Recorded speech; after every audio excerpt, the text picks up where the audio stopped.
So everyone lean in here because this is the big Okay. secret. The future is not about the LLM. So I kind of got access to technology from the beginning. I was very lucky in that way. Welcome to the Wisdom Journey podcast. Today's guest is Stefan Bajayo, the CEO, co-founder, marketing strategist, and one of the early pioneers in SEO and digital marketing. He spent more than 20 years helping brands like FedEx, Comcast, Siemens, Uber, and many others grow through search and digital strategy. He also co-founded Conductor, an SEO SaaS company that scaled to half a billion dollar valuation. Now, through his company, Vibe Logic, Stefan helps businesses navigate the collision between AI and search and understand what visibility, trust, and marketing look like in this new era. In this conversation, we'll talk about the future of SEO, how AI is changing human behavior online, and why most businesses misunderstand content marketing, and how to build trust in an age of low attention. If you create content, run a business, market products, and want to understand where the internet is heading, this episode is for you. Welcome to the podcast, Stefan. Thank you so much for having me, Wisdom. I'm excited to be here with you. Yeah, you're welcome. You've been in SEO before most people even understood what SEO was. What first fascinated you about search and the internet? You know, I've always been interested in technology ever since I was a little kid. I Okay. think so. My dad was an immigrant to the United States, and he didn't know sports the way other people's dads knew sports. So I didn't have a football dad or a soccer dad or a dad who played a lot of sports. I had a dad who was an architect and taught himself English at night and loved computers. So he got his hands on some of the first computers that were available, and he was designing using them and doing all that stuff. Um, so I kind of got access to technology from the beginning. I was very lucky in that way. And so we kind of shared a love for tech, and I started playing like the first video games that were on computers and Yeah. the whole concept. And so you know, as a little kid, um it's funny, I don't think I've ever told this story. Well, I would go see my grandparents in Switzerland. My mom grew up in Switzerland. yeah. Both my parents were born in Egypt, but my they both immigrated to other places. My dad, France, and my mom, Switzerland, the French speaking part. When I go visit my grandparents, I dream of being able to call back to home. Not on a phone, but with a computer. Like I'd make this up in my head that I do this, right? Now we're talking 85, right? Yeah. Internet isn't a thing yet. I mean, it is Yeah. a thing that I promise I had no access to the Yeah. military. I didn't know this. Yeah. But like in my dream, I was like, yeah, if television can get bounced off a satellite, like why can't we have internet? Not internet, because I didn't know what that was, but why Yeah. can't I have a computer at home that talks to a computer here? Like I want to talk to a computer. I want to like be able to like type things here and have it happen there. Right. And so this Yeah. whole imaginary brain of communication, like, and I'd say it like this, a little crazy, but like, I was thinking that way. And so I always kind of loved the idea of communicating. And I always loved the idea of being able to have access to things you might not otherwise be able to get, information, people. That was always a kind of a little bit of a dream of mine. And so I think I was always brought up to be curious about technology and always want to understand it better. So when it came time for SEO, um, I really just had to start from the beginning and just start to understand what the heck was going on and what people were actually trying to do. Yeah. Well, you've been in this game for a long, long time. I'm curious, the technologies, they've been changing, there've been Google updates here and there. What would you say has been the the biggest shift in human behavior online that most people still don't understand? It's a great question. Um, you know, I think humans keep making the same kind of mistakes. we're we're prone to making the same mistakes. So I'll give you an exact example of what I'm seeing in real time, and Okay. it makes me laugh. There was a time where we thought Google was God. And I mean, you type something into Google and whatever the first Yeah. result was the best. It Yeah. didn't matter. Like, we blindly said to ourselves, if this comes back as number one, it has to be the best. Yeah. Until people started understanding that the response you got from a search engine wasn't necessarily the best product. Yeah. It was the best web page of a product, right? Like, so when you looked up best cancer doctor, God forbid, right? Yeah. They didn't tell you who was the best at curing cancer, right? That's Yeah. impossible. They weren't going to tell you that. They were going to give you different doctors' profiles that happen to work in oncology. Yeah. So now you see the same thing repeating itself with AI. People are treating the LLMs as if they're God again. I put in this words and the need into this machine and it spits out the answer that has to be Yeah. right? Because it says it eloquently and it says it in length and it provides you a 40-page document that proves that what it says is right. But here's the funny problem. If you're not an expert at something, it's really hard to tell what's real and what's not, what's right and what's wrong. And the more you have to sort through to figure out, the less easy it is to tell what's a lie and what's the truth, right? So LLMs have made it really easy for individuals. And you have to remember, we're still in the LLM world. We're at the early stage dial-up Yeah. modem version of an LLM. We are not like high-speed internet, YouTube. There will be a version of LLMs that we'll be looking back and going like, did we seriously type to chatbot into this thing? And just the way we go, the internet used to come on a CD. You'd Yeah. go and you plug it in and then you get AOL and you would be like, cheat, and you would like actually get on the internet using a CD. Now, what's CD? Like, as a technology, it's not considered much of a technology at all anymore, right? We've forgotten more about the internet than we know. Like, we're dealing in so much. There are kids now that are no longer kids, that are adults that have never had experience on the web the way Yeah. we did. That's amazing to me. So, like, when you get 20 years in, it's a very different story. And so what I'm saying is we're at that same kind of point at the beginning where the stuff that comes back from an LLM is not necessarily always right, is not. We don't even have people, when you look at the amount of people, at least in the United States, I'm not sure how it is globally, who are using an LLM and using like a chat GPT or some form of AI, Yeah. it is a very, very, very small portion of the population still. The people that are in it think everyone is using it, right? Yeah. And they'll tell you you know, the markets will tell you jobs are being replaced and we're firing all these people for AI and da da da da da. It's all a bunch of, in my mind, it's all a bunch of excuses. I don't think that's what's actually happening. But the reality of what's going on here is like most people haven't even used an AI yet. So like we're still at the point where people haven't even used a search engine. Like, forget whether or not they trust it. And then they're going to learn that what they get back is not always trustworthy. And then they're going to have to go through this. There's a period, right, of like loss of trust and then regain trust. Yeah. We're going to see the same exact thing happen with AI as we've seen happen with search engines. It's normal adoption of technology. And in this case, it's just more pronounced. But Yeah. like that's what's coming, I think. Well, with the AI search and all that's been early on, let's say I say I'm on a mission to dominate my industry.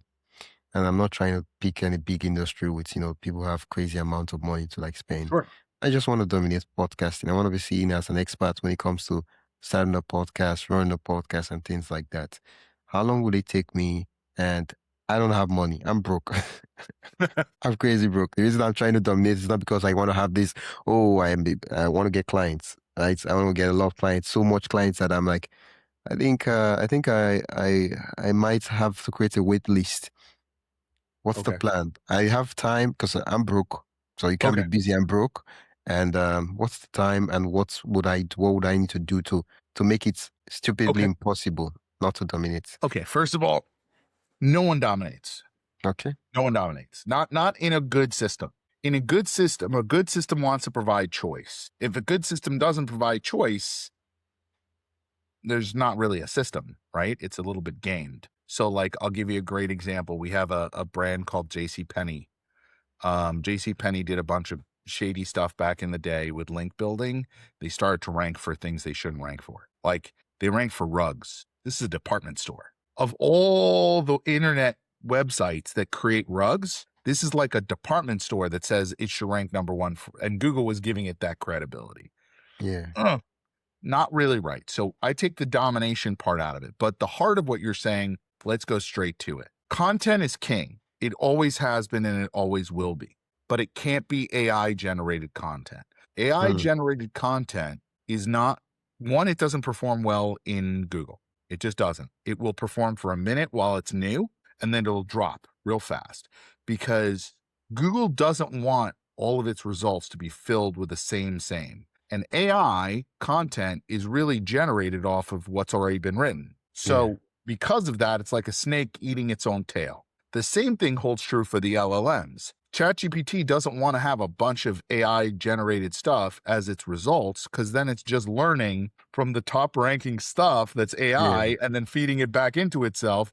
And so you see this. Okay, so what do we do if I'm in your shoes? Well, you have people like me creating a ton of content for you at no cost. So you need to use that content meaningfully. Now, there is places to use AI and places not to use AI.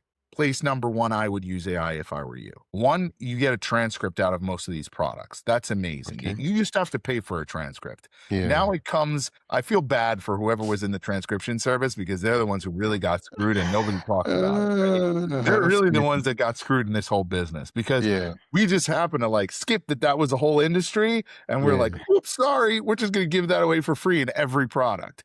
So essentially you have a transcript, right? That transcript is a written format. You obviously have the ability to create video snips. So that's one thing, right? And you've got text. Now, what's interesting is you can use that content horizontally or vertically. So horizontally, if you use the content, you'd be taking my episode with you and maybe taking it, converting into a blog post. That blog post could perform for my name if people search for me. It could perform for the topics we talked about. You could do some quick research to identify what those are. But even more importantly, could be that's one episode. If you've asked similar questions to 50 guests, 20 guests, 10 guests, you could take those questions. Let's say you ask me a question about career and you ask this question about career to 5, 10 other people. You now have a career page. You have a career blog content that you can literally take those snips and you've gone horizontally across multiple episodes. So now you're building content that's not just vertical, but horizontal. And you could mix video snips that same way and start building content, shorts for YouTube.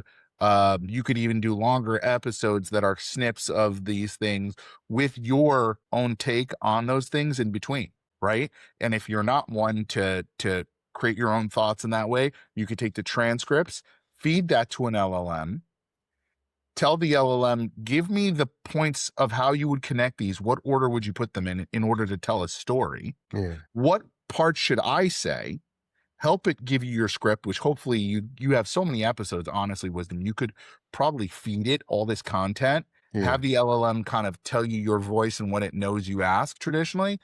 And you could now create content, because AI content, I would say, doesn't work on the written end, but there's nothing to say you can't take it and move it back into the video end, which is you could be the one saying these things in the middle of your thoughts and then cutting between me and another guest and another guest. And you're letting the guest tell the story, but you're the one putting it together. Now that content brought a whole other audience under a whole other thought process of, a different topic. And you can build these things over and over and over again until you have like this immense content library that's almost widgetized, right? You can widgetize it in so many different ways. You just have to essentially tag the content, tag the snips that are the most important from the content, and then build it into a meaningful way. That to me, because here's the thing. So everyone lean in here because this is the big secret. The future is not about the LLM. It's not whether you have Claude or if you're paying more to have the special GPT, or or here's another secret, the agents you build. We'll all be looking back at these things and laughing. Those are not the most valuable asset. The most valuable asset is what Apple figured out too. It's the unique data that you use. If you have a unique data set that's yours and no one else's, it can't be replicated. It doesn't matter whether or not I have the fanciest AI or the best agent. If I have my own content moat, right? Which, by Yeah. the way, Wisdom, you're very kind and share yours very publicly. But if you wanted to, you could create a privacy moat and have people pay to come in and consume that content on the other side of a wall. Now Yeah. that becomes private content, that becomes unique content, not all of which is disposable to the rest of the world, right? Yeah. And in that case, you have yourself a product, and that product is, granted, it depends on the guests you bring on, the wisdom they can bring, the way they answer questions, but you have a pretty good track record of doing it. You perform quite well on Podmatch and other places that shows you know what you're doing. So the reality is, like, unique data will be the most valuable thing moving forward because we'll all have the same tools, right? It's kind of Yeah. funny. We all have the same internet, right? Yeah. But not everyone uses it to make the best websites. Yeah. Not everyone uses it to make multi-million-dollar businesses, but we all have the same internet, right? Technically. So the difference becomes if you have something unique that no one else has. It's not the tools, right? We could all have shovels, picks, and cement. Doesn't mean we can all build a house. So the idea here is if you've got something unique, some unique data that you can now use to provide value to others, you own the game. You own the game. You own the Well, game. It used to be publicly available data. That used to be the game.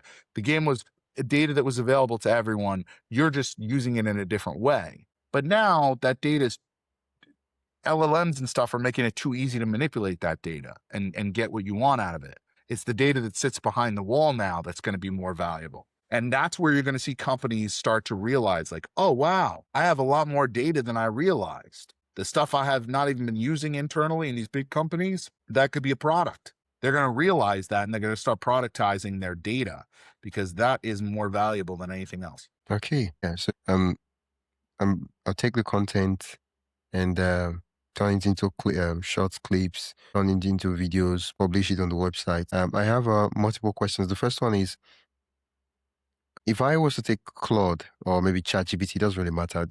They all are clones of each other. If I was to pick one and say, okay, use it as a ghostwriter to say, okay, this episode, you're the expert here. You drop so many good points and say, be the ghostwriter. Take this episode, only this episode. Do not use anything from the web. Take this Sure. episode and write, a detailed, well coherent, easy to read blog post using the data from this episode. Is that valuable content, or because AI used it? You're risking it. You're risking it. Will there Mm, be a model, Wisdom, where Google will come by and say, this was written by a human, get it out of here? No. Is there a model where they can come by and say, oh, this was written by an LLM, get it out of here? Yes. So you could perform, and I understand what you're doing, and I think it's not 100% wrong at all. In fact, a lot of people struggle with this concept, right? What do I do once I have a transcript? How do I take that transcript and try to stay true to it, but also not make it a transcript? Because I don't want to read a transcript. I want to yeah. read a blog post, right? Um, I think you help yourself if you just have it help you pull the pieces out first and you try to connect the pieces if you can. Mm, Literally. You will, if you don't, even if you succeed, you'll always be built on a house of cards. Meaning at any moment, if an algorithm wants to come by and say, I could see the fingerprint wasn't Wisdom's, it was Claude, it was ChatGPT version X, whatever, yeah. they could, at least from a Google perspective, stand to take that back from you. I don't like doing that. I'm more risk averse. That's not my way of doing it because I'm worried about that. What I would say in that case, Wisdom, how much does it cost, honestly, for you to get a journalism student who just wants to edit? Just edit. I just want you to edit these pieces. Like, you get a young kid that knows enough about, I just want you to take this. You're not touching an LLM. You're just going to give me the best of what it is. I'm even going to call out the quotes and everything, and the LLM can help you identify the quotes that are most important and whatever else. I want you to highlight these points. I want you to do this. The LLM can help you even create the brief for them and then hand them something and say, you don't have to have a lot of money to ask somebody to do that. That's a very, very, very inexpensive. You could even trade it for them to have their name as the author. Yeah. Well, Okay. And now the authorship is super important moving forward too. Google wants to know, like, I wrote a whole article about what I call the real ID of authorship. So we have this thing in the United States that's come about recently. It's a license for driving, but it's an enhanced license. Don't ask me. Okay. They basically made this situation so you can't even get on an airplane now unless you have the enhanced license or your passport. Now, people weren't going around with their passport. They were always getting on a plane with a normal license. But in order to get this other license, you have to bring a passport and another thing to the Department of Motor Vehicles and get them to give you this license. So it's a real pain because people have to go and do a new thing and nobody wants to go to the DMV. It's very Yeah. annoying. Long story long, that whole idea of being sure that person is who they say they are is going to come about in Google moving forward. They want to know that there's a real person, that wisdom isn't just the word wisdom, but he is an individual. He has credibility. He Yeah. has been a part of this podcast for this many years. He's authored this many things. He has a LinkedIn profile. He is verified on LinkedIn.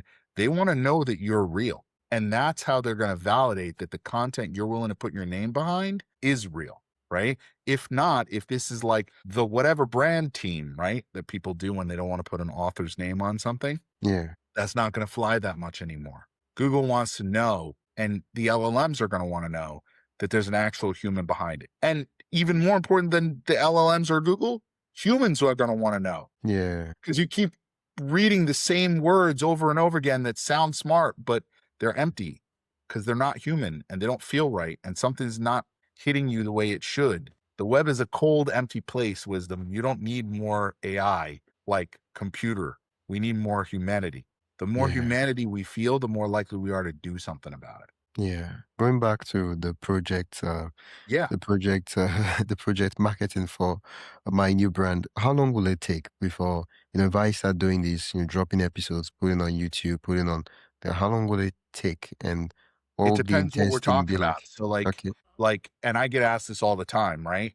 How long does it take for something to rank? Well, I just put up a page today for a client and started ranking. But I know that the words that that client is going after are not very popular.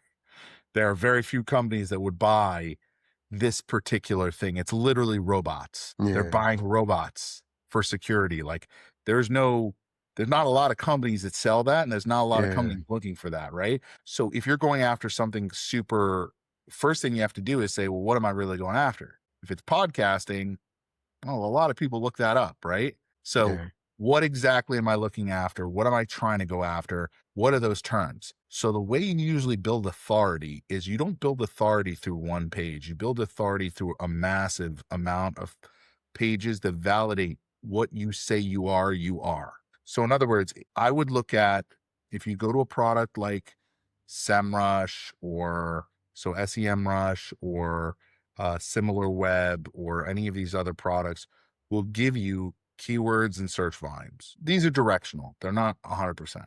But think of it this way. A word that's what we call a head term is going to be a lot of search volume. The problem with that term, like podcast, would be your head term. Yeah. Podcast is definitely your head term, right? Yeah. So, but if we said something like, and what are we selling ultimately? Also, podcast launching, podcast auditing, and Podcast auditing. Okay. Let's go a little further than that. What is the problem that the podcast? So this is a really important point. I don't know enough about podcasting to know if podcast auditing is something someone would know if they needed it. Meaning you and mm, I know that that's a term. yeah. It's, So, what is the problem I would express if I had the hmm, need for an audit? why is my podcast not growing? Okay. So slow growing podcast growth plateau. I'm making these words up, but we could Yeah. go look, right, and try and understand, right? The interesting part is you're probably not building this. You're probably not the first to do this, correct? There are other companies that do it, right? Yeah, of Okay. course. So you would go take their URLs and go put them into SEMrush and see what words they rank for. Now you have a Mm, list of potential mm, words you want to go after. Okay. Now yeah. we understand what kind of content we need to build. And as we think about that, you don't just go after the term you want, you go after a whole bunch of terms around it. So it's growing an audience for a podcast, it's getting guests. Hey, quick break.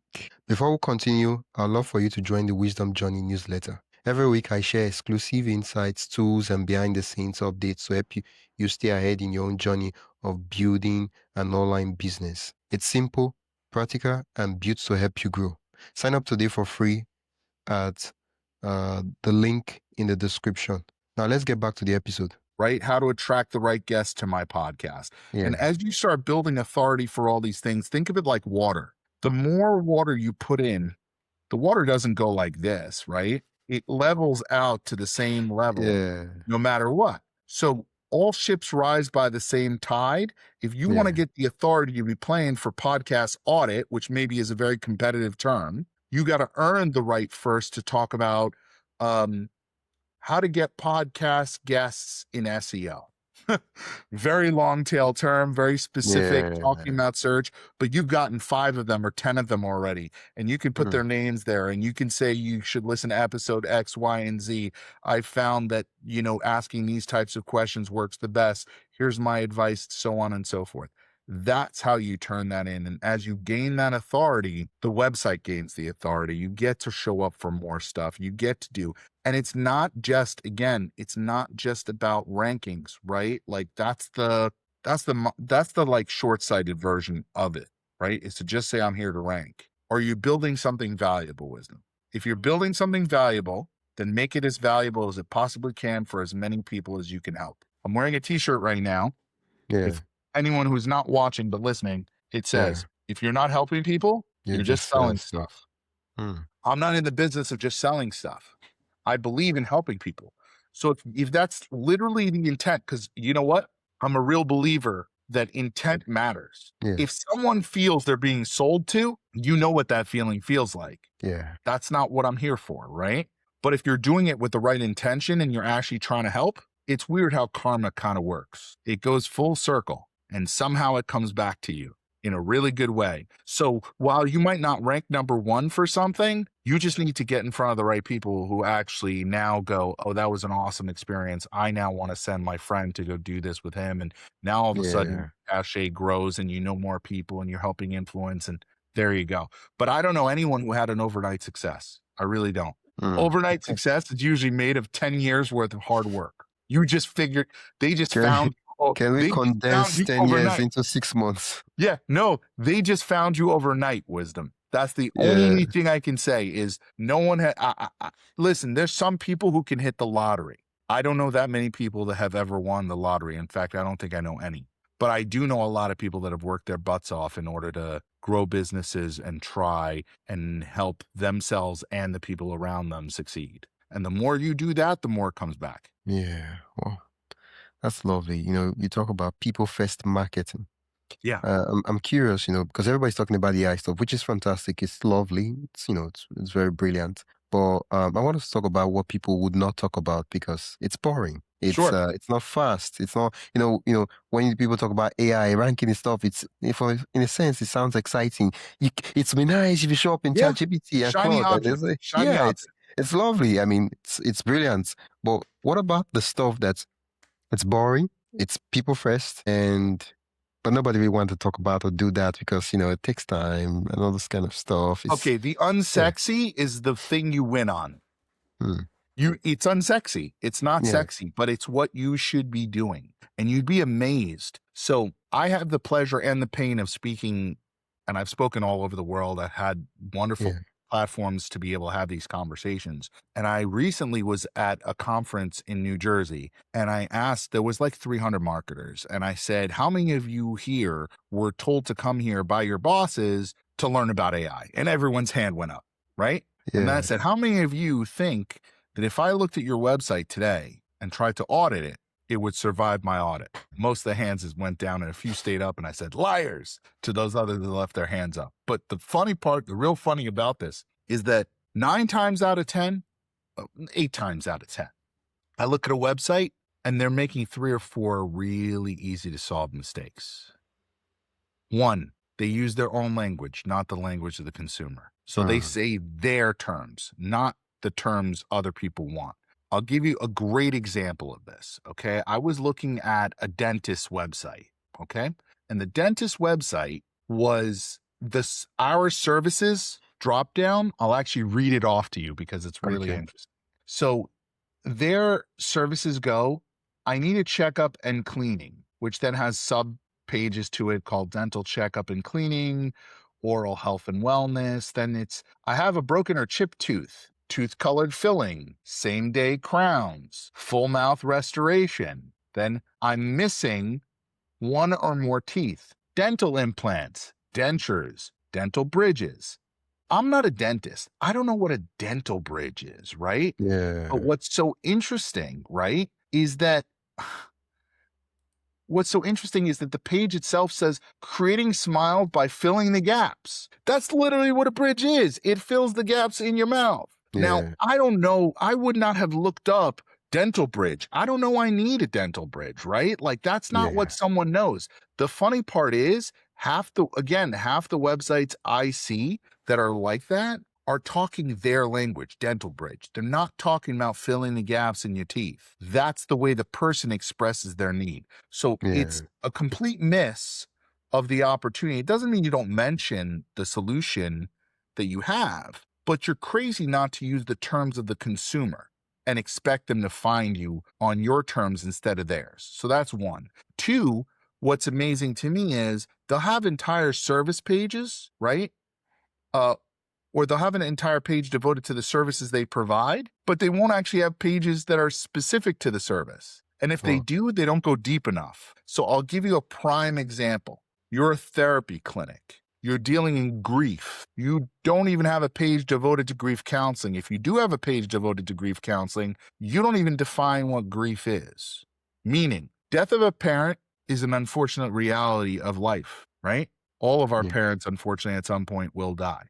That is Yeah. a fact. So you should probably have a paragraph that leads to an entire page about that kind of a Yeah. Some loss, parental right? grief Because if I'm going to sometimes. go spend hours talking to a therapist, I better feel you before I call you, right? Yeah. Now, what about the fact that like loss of a child? That's not natural. That's not the way the world's supposed to work.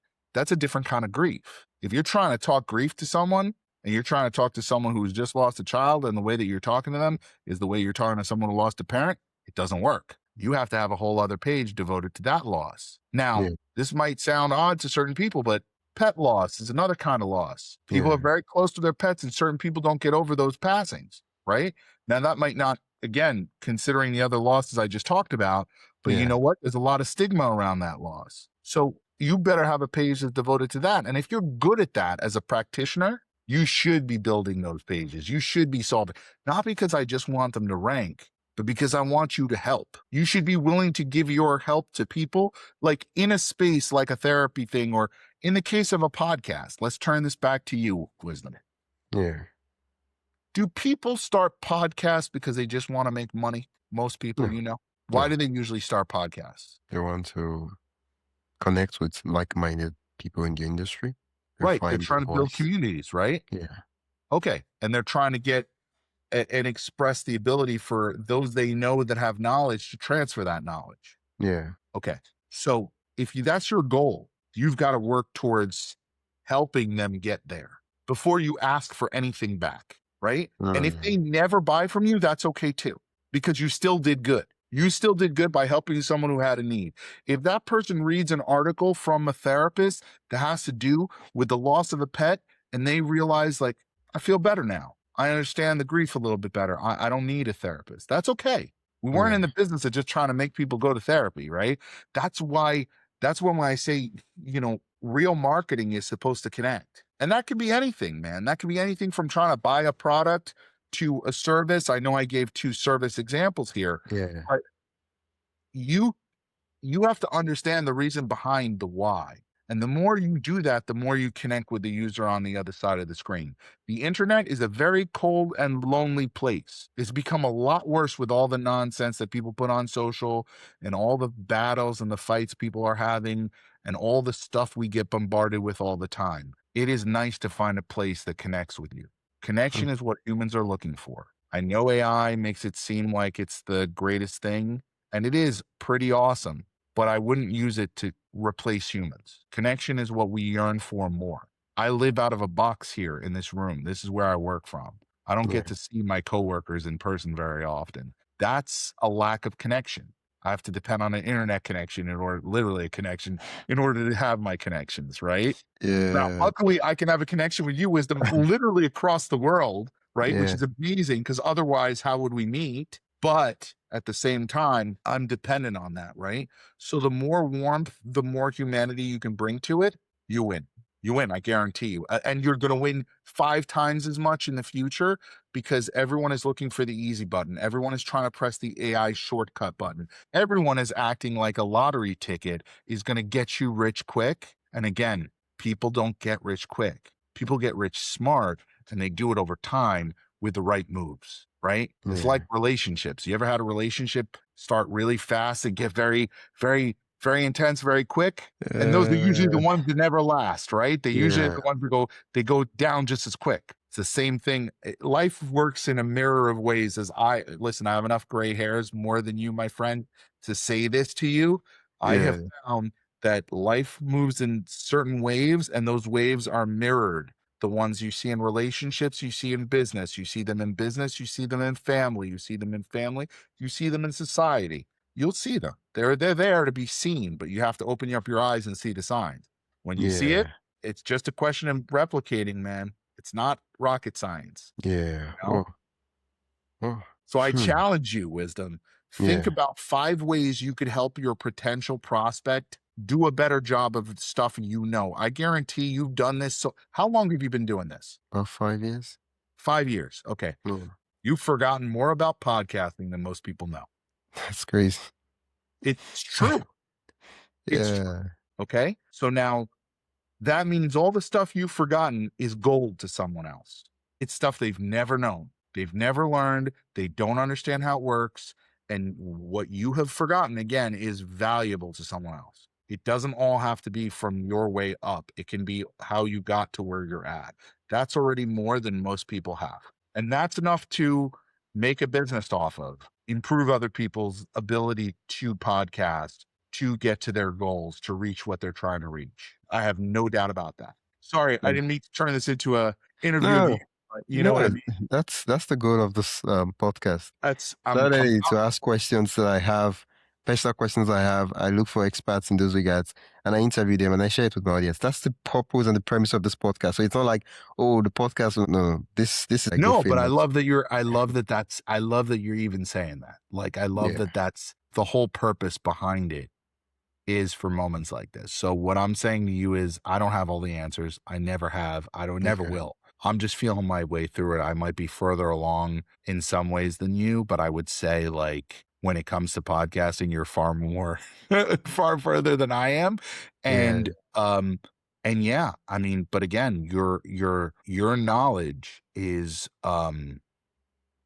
worth so much. And I just want to point something out because this is really important. And I've learned this recently in my career and my life.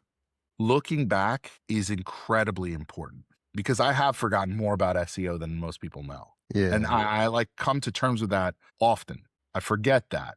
I just talk about what I know because I know it and whatever, right? And other people can get amazed sometimes, which I forget because they're like, oh, how does he know all this stuff? Well, I've had my 10,000 hours of expertise and then some. But where I think it gets interesting is if you're the kind of person who keeps trying to move forward, you yeah, tend to forget what it took to get there. So there's this story I like to remember, and hopefully you'll remember it as you move forward and you'll use it to tell other people too when they need it.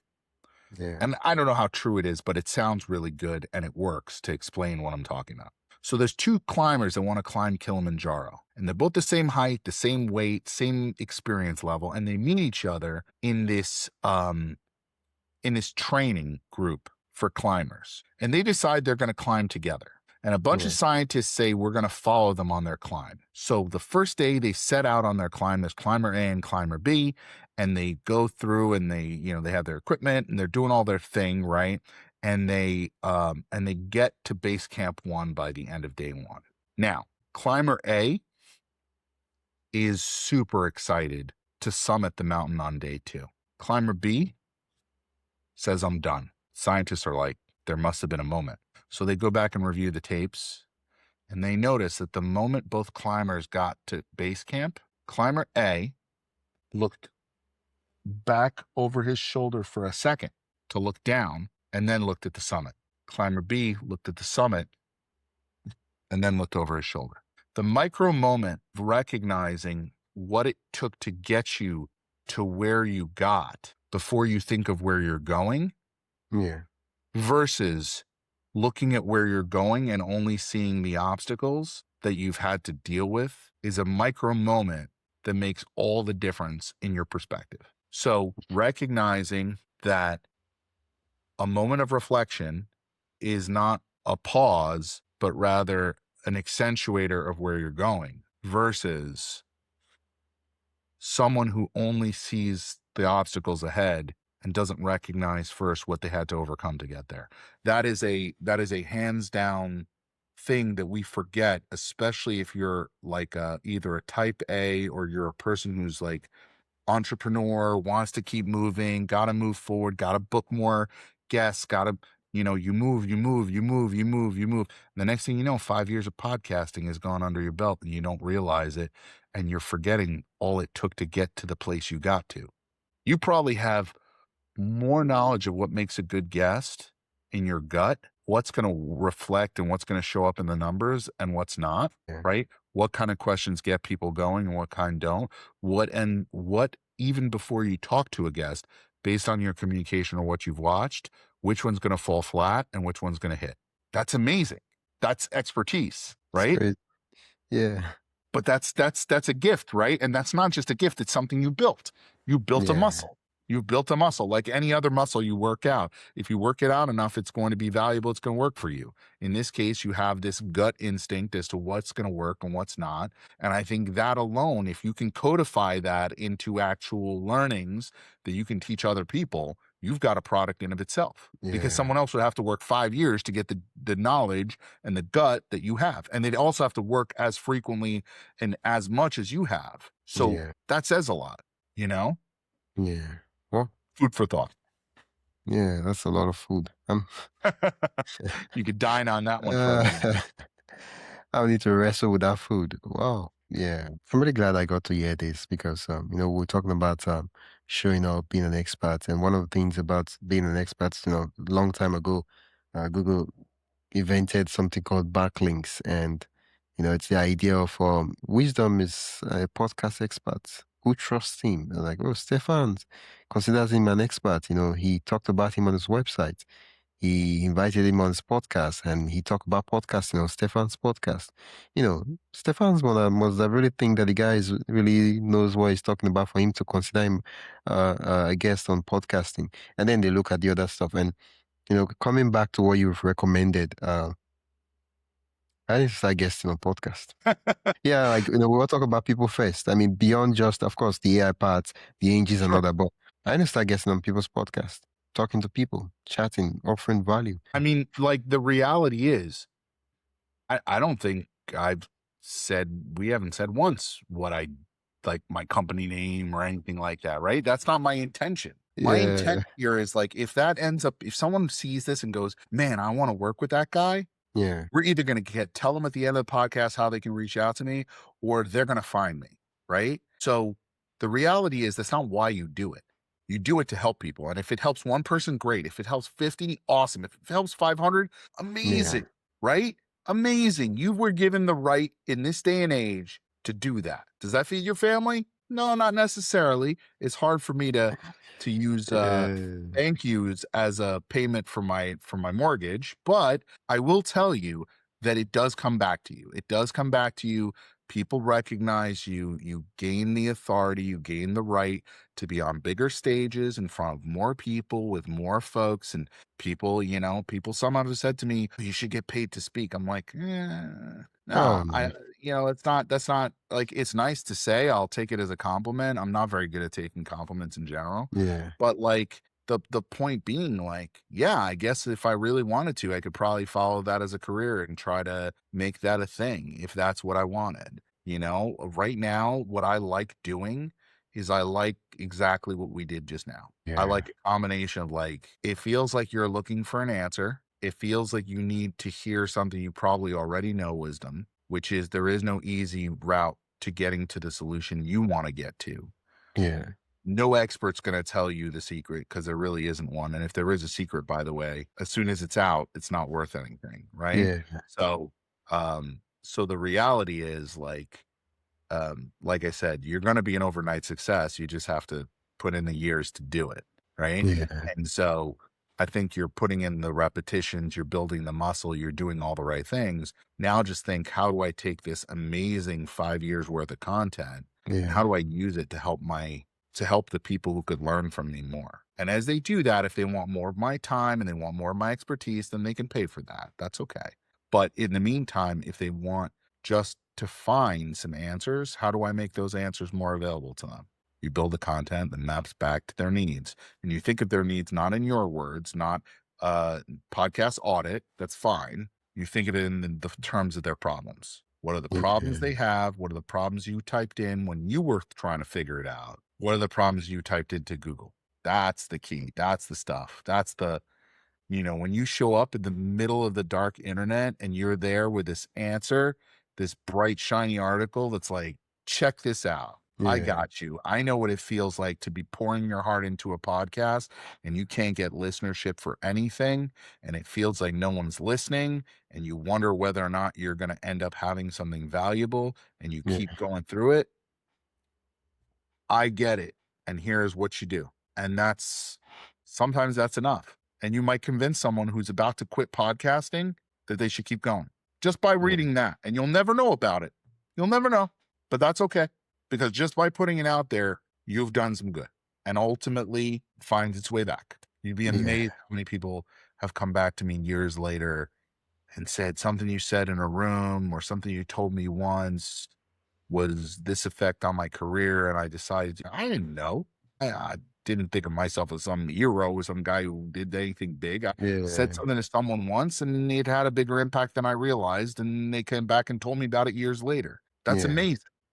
What a gift that I was able to have the right and the ability to do that. Like, how amazing is that? Thank you so, so much, Stefan. This has been a lovely and enlightening conversation. Um, where Thank can you for giving me listeners, the space for it. yeah, you're welcome. My pleasure. Where can listeners learn more about what you do and also connect with you? Sure. So I am the CEO and co-founder of a company called Vibe Logic. I help companies. My team helps companies, small and large. We work with some of the world's largest companies, and we work with really small service organizations um, to help them produce the right kind of content, think about their strategies online, help them get found by the people that are looking for them. Sometimes it requires telling a dentist's office, stop talking about your implants and talk about them in the terms that we just talked about here. And sometimes it comes down to helping some kind of $1 billion company rethink the way they're designing their websites in ways that make it easier for people to find the things they're looking for. Yeah. So that's primarily what I do. If you want to get in touch with me, the best way to do that is on LinkedIn. Stefan, Stephan, B as in boy, Jaio. So Yeah. not an easy last name, Bajaio, but that's the best way to get in touch with me. And I love helping people. So anything I can do to help, even if it's a word of encouragement or whatever time I can give of myself to help others, I'm more than happy to do it. Like I said, it all comes around, it goes around. I just ask that if I ever help you help someone else, that's the nice way to pay it forward. And ultimately, we make for a better place that we're all living in if we can do that. So Yeah. I will put the link in the description so listeners can click and go there to the site. Thank you so awesome. much, Stefan. Thank you, Wisdom. This was great. I Yeah. appreciate you. Keep doing Yeah. what you're doing. This is awesome. You're welcome. Thanks for tuning into Wisdom Journey. I hope today's episode gave you practical steps and fresh ideas to keep moving forward. If you found value, be sure to subscribe and share this podcast with a fellow creator or entrepreneur who'd love to learn too. And don't forget to sign up for the newsletter and the link in the description for more resources, experiments, and lessons straight to your inbox. Until next time, keep building, keep learning, and keep walking your own wisdom journey. Yeah.